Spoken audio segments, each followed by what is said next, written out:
پاکستان کی nuclear power بننے کی تیاری تو 1950 سے شروع ہو گئی تھی، مگر اس میں تیزی 1971 میں آئی۔ بھٹو جو کہ پہلے فیول منسٹر تھے اور بعد میں پرائم منسٹر بن گئے، پاکستان کو جوہری ملک بنانے میں کافی کردار ادا کیا۔ آگے بڑھنے سے پہلے آپ سب لوگوں سے درخواست ہے کہ چینل کو سبسکرائب ضرور کریں اور بیل آئیکن کو دبا دیں تاکہ آپ کو نیو آنے والی ویڈیو سے جلد از جلد مطلع کیا جائے۔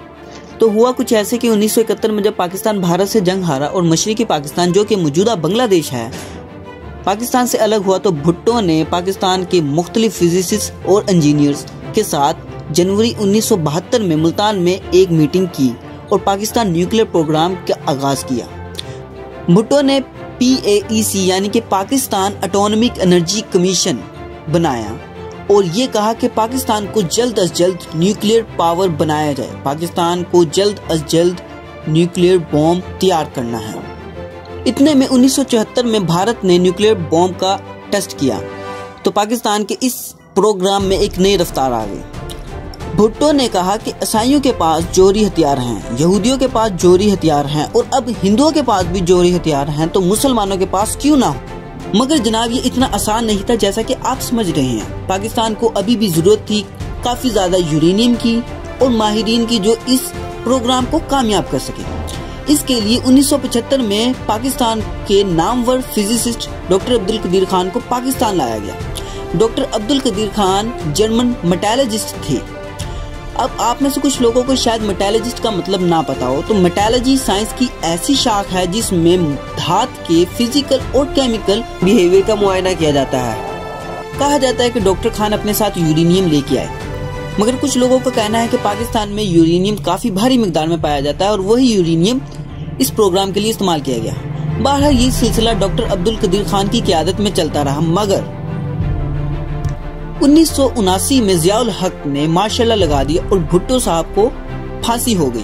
اس دوران یہ پروگرام فوج کے انڈر آ گیا اور آج تک یہ فوج کے انڈر ہی ہے، مگر پاکستان نیوکلیئر پروگرام اسی تیزی سے چلتا رہا۔ 1985 میں پاکستان نے ہتھیاروں سے متعلق گریڈ یورینیم کی پیداوار کی دہلیز کو عبور کر لیا اور 1986 میں پاکستان نے اتنا فیزل مٹیریل بنا لیا جس سے جوہری ہتھیار بن سکتے تھے۔ فیزل مٹیریل میں ایسی قابلیت ہوتی ہے جس سے وہ نیوکلیئر فیوژن چین کو سسٹین کر سکتا ہے۔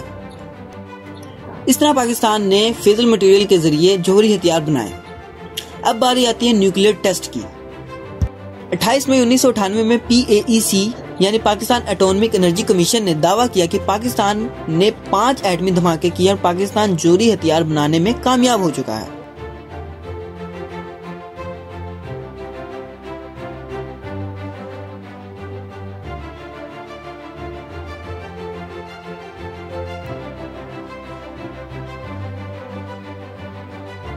اس کے علاوہ 30 مئی کو پاکستان نے ایک اور ایٹمی دھماکہ کیا۔ اس بار یہ دھماکہ بلوچستان میں ہوا اور ٹوٹل ایٹمی دھماکوں کی تعداد 6 ہو گئی۔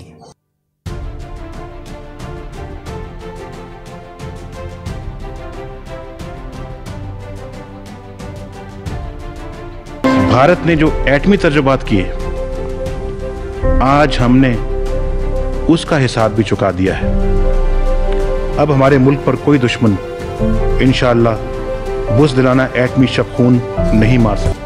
دھماکے کی گونج اس وقت ہوئی جب نواز شریف نے کہا کہ دھماکہ کر دیں، تو اس طرح پاکستان جوہری ہتھیار بنانے میں کامیاب ہوا اور آج ایک جوہری ملک ہے۔ بہرحال اب یہ سوال ہے کہ پاکستان کے پاس کتنے جوہری ہتھیار ہیں؟ تو پاکستان کے پاس اس وقت 120 جوہری ہتھیار ہیں جو کہ انڈیا اور اسرائیل سے بھی زیادہ ہیں۔ پاکستان کے پاس چھوٹے جوہری ہتھیار بھی ہیں جن کو بنانا نہایت مشکل ہے۔ اس کے علاوہ حال ہی میں پاکستان نے چائنا سے 8 ڈیزل الیکٹرک سبمرینز لی ہیں جس میں جوہری میزائل نصب کیے جا سکتے ہیں۔ اگر آپ کو یہ ویڈیو اچھی لگی ہو تو لائک کرنا مت بھولیے گا اور نیچے اپنی فیڈ بیک ضرور دیجیے گا۔ خدا حافظ۔